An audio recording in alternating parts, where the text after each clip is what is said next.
one point we couldn't get our copy fixed. How are we doing with that? I'll let Jack. We're still looking at that.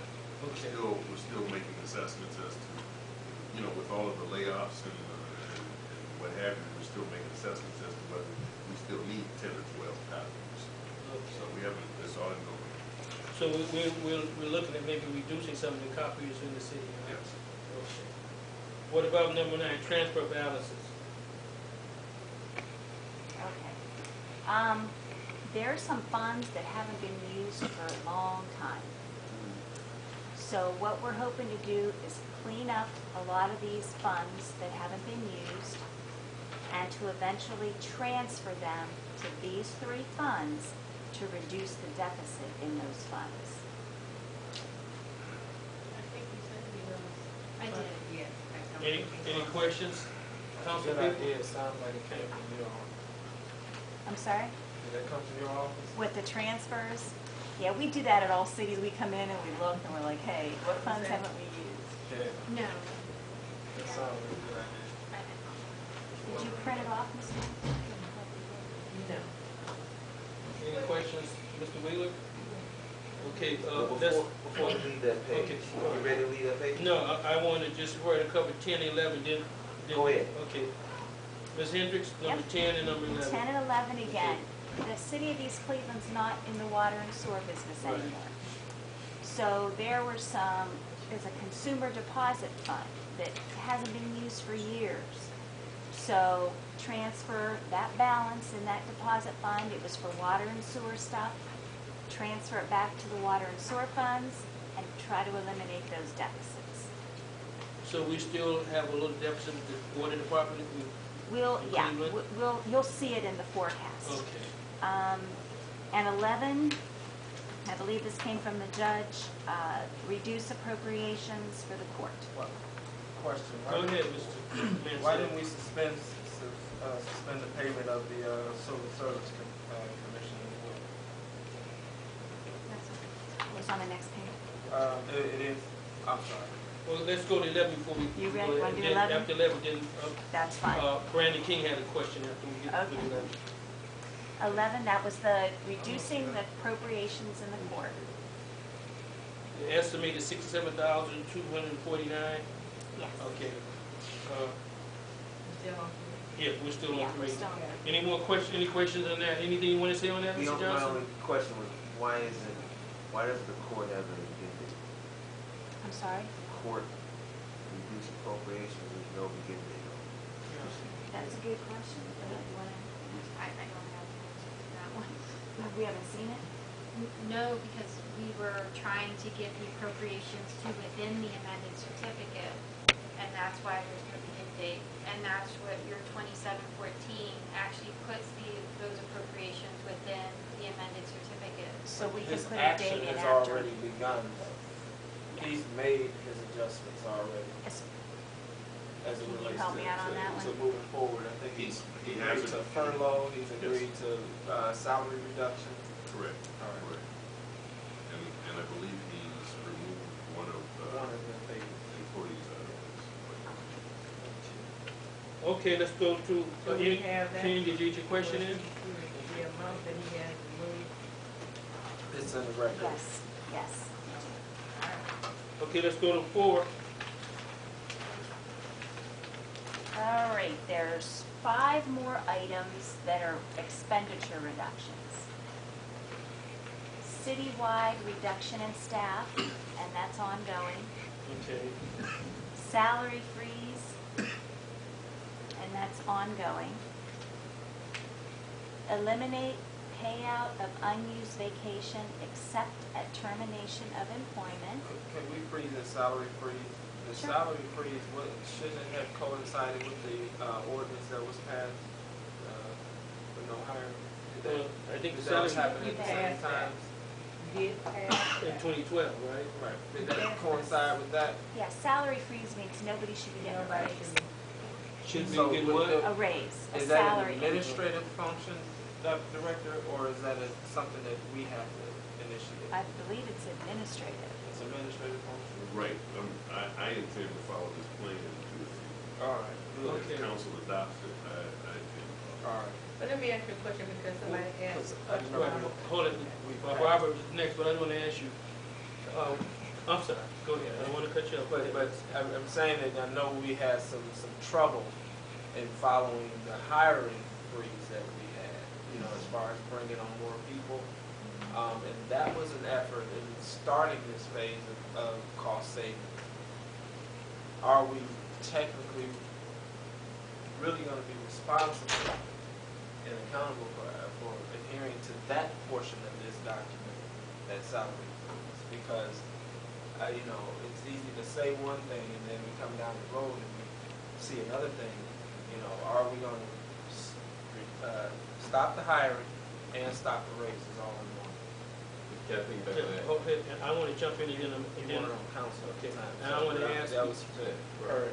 in relation to what Mansell is saying in terms of the hiring freeze and the ordinance that we passed, I think in 2012, I've been told that we brought back two people that were laid off in community development, Karen Hood and the other person. How does that relate to the hiring freeze? I don't know if you know We that. have employees back. That's once a good they question. go, That's it a should good not question. happen. My question was, if you laid the administration them off and bringing them back, that's like considered a new hire. That's my question, Right. same question. I think we are. Ms. Hendricks and Mr. I'm Johnson respond. I don't know the mindset of the mayor when he was doing that. You know, that's the administration's thing. I think I'm gonna let Jack answer. CDBG was, Right. she knew what There, she was. there are going to be some instances where we absolutely have no choice. And the two people that you are talking about, in my mind, were absolutely necessary because we have not been able to draw down on the community development block grant since last October. And I understand, I Barbara, understand that. go ahead, but then Barbara. Because this is all in my question. I understand that, but we're talking about the act of hiring. I know their responsibility, and while I appreciate their responsibilities, because the IDS system is something that necessarily has to happen for the city of East Cleveland to draw down the dollars in community development. But the act of initiating that HR process again starts them a new date in their personnel file. When I came back on council, though, it's a different position, different status, I still had to start my HR process once again. So I have a date from 2012, 2010, and I have a date now from 2012. So those are two different HR processes which constitute me coming onto the city's employment twice with city benefits. So them coming back here, are they drawing down benefits, or what is their actual status? Is it contract services? Are they coming in as a full-blown employee or a new hire again? Robert, Mr. Johnson, you. I just want clarity, not anything. Absolutely. Okay. They are both only working 24 hours a week, which does not entitle them to any benefits. Okay. Second of all, this has no impact on the general fund. They will be charging the community development block grant fund. So there's 2 points: is that this doesn't impact the general fund at all. Their salaries are reimbursed by the community development block grant fund, and they are both working 24 hours a week, which does not entitle them to any health care or any other benefit. Well, Barbara, because I have a question. Go But ahead. my thing is that I understand we might need one, which is Ms. Hood, because Ms. Hood does the IDS drawdown. Ms. Lacy was a secretary, or executive secretary, executive assistant. So I'm saying to you guys, I'm saying to the administration, you really don't need that one. The most important one is Ms. Hood, and then you jacked up her salary above what she was getting when she left. So how much is that going to be reflected in here too? Correct.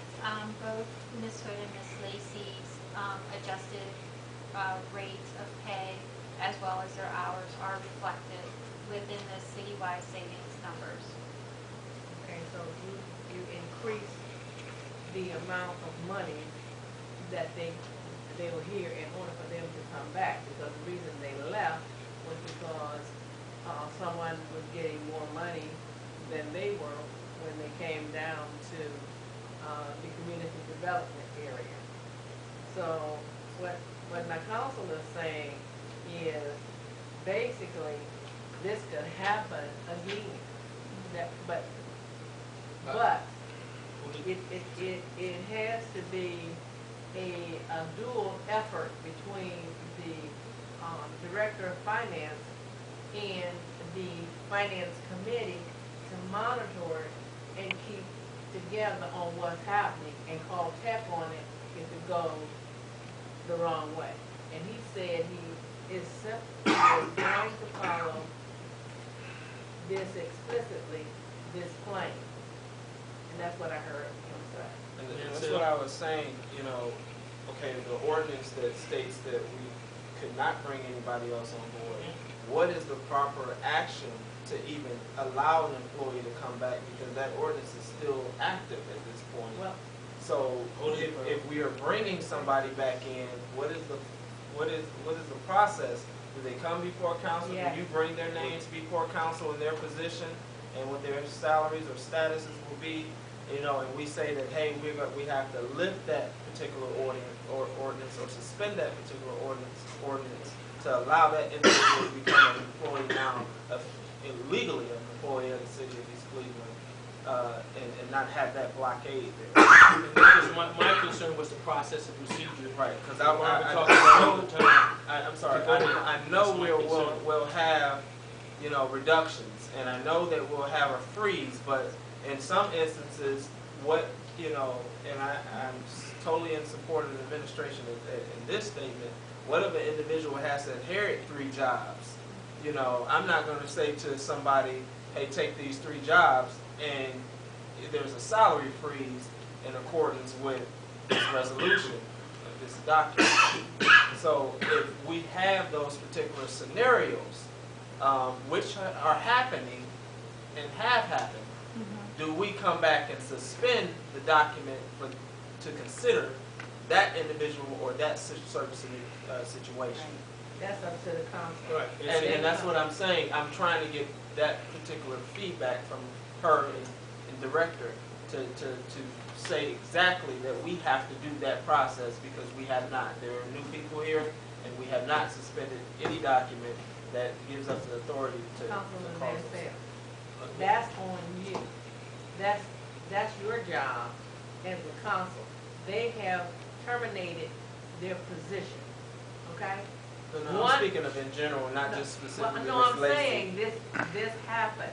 So what they did was they violated the ordinance by bringing them back on and not bringing them before council. It's not a thing where you don't want them here, and you know the urgency to have Ms. Hood, because they can't draw out any money. Ms. Lacy is not qualified to do that.